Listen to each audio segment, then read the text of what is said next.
गणपते नमः। वक्रतुंड महाकाय सूर्यकोटि संप्रभ निर्विघ्नं कुरु मे देवं सर्वकार्येषु सर्वदा। मैं सीमा तिवारी आप सभी का अपने चैनल पर स्वागत करती हूँ। तो आज सुनेंगे संकटी चतुर्थी व्रत की कथा। हिंदू धर्म में भगवान गणेश को विघ्नहर्ता कहा जाता है, जिसका अर्थ है सभी कठिनाइयों को दूर करने वाला।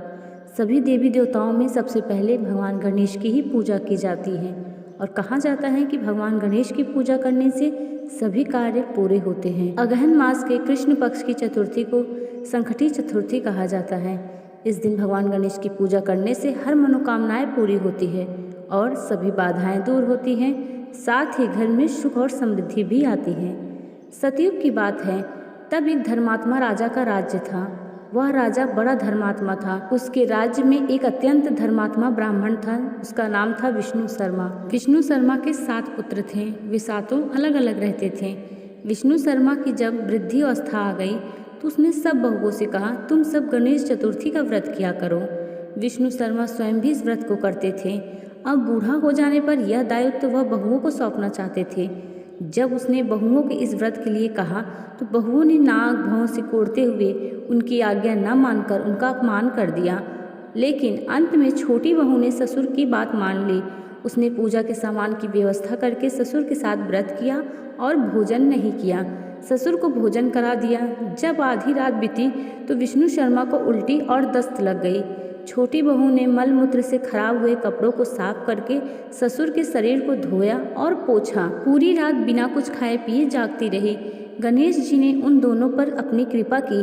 ससुर का स्वास्थ्य ठीक हो गया और छोटी बहू का घर धन धान्य से पूर्ण हो गया। फिर तो अन्य बहुओं को भी इस घटना से प्रेरणा मिली और उन्होंने भी गणेश जी का व्रत किया। 12 मास शुक्ल चतुर्थ व्रत कर दान दक्षिणा देने से परम कारुणिक गणेश देव समस्त कामनाओं की पूर्ति कर, जन्म जरा मृत्यु के पाप नाश कर अंत में अपने दिव्य लोक में स्थान देते हैं। पार्वती जी ने गणेश जी से पूछा कि अगहन कृष्ण चतुर्थी संकटा कहलाती है। उस दिन किस गणेश की पूजा किस रीति से करनी चाहिए? गणेश जी ने उत्तर दिया कि हे हिमालय नंदिनी, अगहन में पूर्वोक्त रीति से गजानन नामक गणेश की पूजा करनी चाहिए। पूजन के बाद अर्घ्य देना चाहिए। दिन भर व्रत रखकर पूजन के बाद ब्राह्मण को भोजन कराकर जौ, तिल, चावल, चीनी और घृत का साकला बनाकर हवन कराएं तो वह अपने शत्रुओं को वशीभूत कर सकता है। इस संबंध में हम एक प्राचीन इतिहास सुनाते हैं। प्राचीन काल में त्रेता युग में दशरथ नाम के एक प्रतापी राजा थे। वे राजा आखेट प्रिय थे। एक बार अनजाने में ही उन्होंने एक श्रवण कुमार नामक ब्राह्मण का आखेट में वध कर दिया। उस ब्राह्मण के अंधे माँ बाप ने राजा को शाप दिया कि जिस प्रकार हम लोग पुत्र शोक में मर रहे हैं, उसी भांति तुम्हारा भी पुत्र शोक में ही मरण होगा। इससे राजा को बहुत चिंता हुई। उन्होंने पुत्रेष्ठी यज्ञ कराया।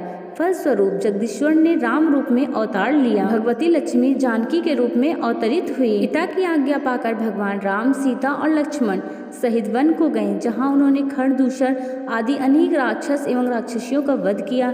इससे क्रोधित होकर रावण ने सीता जी का अपहरण कर लिया। सीता जी की खोज में भगवान राम ने पंचवटी का त्याग कर दिया और ऋष्यमुख पर्वत पर पहुंचकर सुग्रीव के साथ मैत्री की। तत्पश्चात सीता की खोज में हनुमान आदि बानर तत्पर हुए। ढूंढते ढूंढते बानरों ने गिद्धराज संपाति को देखा। इन बानरों को देखकर संपाति ने पूछा कि तुम कौन हो? इस वन में कैसे आए? तुम्हें किसने भेजा? यहाँ पर तुम्हारा आना किस प्रकार हुआ? संपाति की बात सुनकर बानरों ने उत्तर दिया कि भगवान विष्णु के अवतार दशरथ नंदन राम जी सीता और लक्ष्मण जी के साथ दंडक वन में आए हैं। वहाँ पर उनकी पत्नी सीता जी का अपहरण कर लिया गया है। हे मित्र, इस बात को हम लोग नहीं जानते कि सीता कहाँ है। उनकी बात सुनकर संपाति ने कहा कि तुम सब रामचंद्र के सेवक होने के नाते हमारे मित्र हो। जानकी जी का हरण जिसने भी किया है, वह जिस स्थान पर है वह मुझे मालूम है। सीता के लिए मेरा छोटा भाई जटायु अपने प्राण तक गंवा चुका है। यहाँ से थोड़ी ही दूर पर समुद्र है और समुद्र के उस पार राक्षस नगरी है। वहाँ अशोक पेड़ के नीचे सीता जी बैठी हुई हैं। रावण द्वारा अपहत सीता जी भी अभी भी मुझे दिखाई दे रही हैं। मैं आपसे सत्य कह रहा हूँ। सभी बानरों में हनुमान जी अत्यंत पराक्रमशाली हैं, अतः उन्हें वहाँ जाना चाहिए। केवल हनुमान जी ही अपने पराक्रम से समुद्र लांघ सकते हैं, अन्य कोई भी इस कार्य में समर्थ नहीं है। संपाति की बात सुनकर हनुमान जी ने पूछा कि हे संपाति, इस विशाल समुद्र को मैं किस प्रकार पार कर सकता हूँ? जब हमारे सब बानर उस पार जाने में असमर्थ हैं, तो मैं ही अकेला कैसे पार जा सकता हूँ? हनुमान जी की बात सुनकर संपाति ने उत्तर दिया कि हे मित्र, आप संकटनाशक गणेश चतुर्थी का व्रत कीजिए। उस व्रत के प्रभाव से आप समुद्र को क्षण भर में पार कर लेंगे। संपाति के आदेश से संकट चतुर्थी के उत्तम व्रत को हनुमान जी ने किया। हे देवी, इसके प्रभाव से हनुमान जी क्षण भर में समुद्र को लांघ गए। इस लोक में इसके समान सुखदायक कोई दूसरा व्रत नहीं है। श्री कृष्ण जी कहते हैं कि महाराज युधिष्ठिर, आप भी इस व्रत को कीजिए। इस व्रत के प्रभाव से आप क्षण भर में अपने शत्रुओं को जीतकर संपूर्ण राज्य के अधिकारी बनेंगे। भगवान कृष्ण का वचन सुनकर युधिष्ठिर ने भी गणेश चतुर्थी का व्रत किया। इस व्रत के प्रभाव से वे अपने शत्रुओं को जीतकर राज्य के अधिकारी बन गए। प्रातः काल उठकर नित्य क्रम से निर्विक्त होकर, शुद्ध होकर, स्वच्छ वस्त्र धारण करके श्री गणेश जी के पूजन धूप दीप नैवेद्य अक्षत फूल से विधि से करें। इसके बाद हाथ में जल तथा दुर्वा लेकर मन ही मन श्री गणेश का ध्यान करते हुए व्रत का संकल्प लें। मम सर्वकम सिद्धे सिद्धि विनायक पूजनम महा करिष्ये। अब कलश में जल भरकर उसमें थोड़ा गंगा जल मिलाएं। कलश में दूर्वा सिक्के साबुत हल्दी रखें। उसके बाद लाल कपड़े से कलश का मुख बांधें। कलश पर गणेश जी की प्रतिमा स्थापित करें। पूरे दिन श्री गणेश जी के मंत्र का स्तवन करें। संध्या को दोबारा स्नान कर शुद्ध हो जाएं। श्री गणेश जी के सामने सभी पूजन सामग्री के साथ बैठ जाएं। विधि विधान के गणेश जी का पूजन करें। वस्त्र अर्पित करें। नैवेद्य के रूप में 10 लड्डू अर्पित करें। चंद्रमा के उदय होने पर चंद्रमा की पूजा कर अर्घ्य अर्पण करें। उसके बाद गणेश चतुर्थी की कथा सुने या फिर सुनावें। जौ चावल चीनी तिल एवं घी से उनका हवन करें। तत्पश्चात गणेश जी की आरती करें।